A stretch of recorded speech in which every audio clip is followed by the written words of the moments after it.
इंसानों की बातें हैं, लेकिन सुभान अल्लाह, जिस इस्लाम को हम मानते हैं, जिस कुरान को हम मानते हैं, वो लाने वाले जिब्रील अमीन है। सुभान अल्लाह, आसमानों से नुज़ूल होता है जिब्रील अमीन के जरिए, मुस्तफा उसे अपने सीने में पावस्त करते हैं और फिर सहाबा के जरिए लिखवा दिया जाता है, उसमें कोई शक नहीं।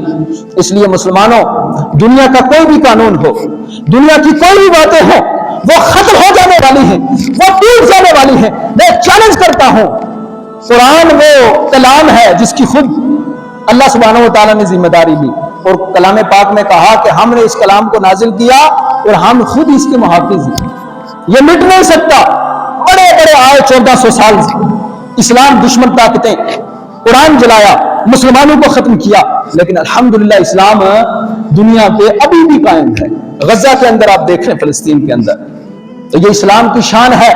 इसलिए मेरे मुसलमान भाई और बहनों, मेरे घरों के अंदर सुनने वाली मां, सुनो, अगर तुम निजात चाहती हो, अगर कामयाबी चाहती हो, दीनो दुनिया के अंदर खुश रहना चाहते हो, तो याद रखो, तुम्हें खुशी कोई नहीं दे सकता, कोई कानून तुम्हें कामयाबी की तरफ नहीं ले जा सकता। तुम्हें कामयाब कर सकती है अगर कोई चीज, तो वो खातून जन्नत फातिमा ज़हरा रज़ियल्लाहु ताला अन्हा की सीरत पर अमल करना तुम्हें कामयाब व कामयाब कर देगा, और मुसलमानों को नबी अलैहिस्सलाम की सीरत कामयाब करेगी।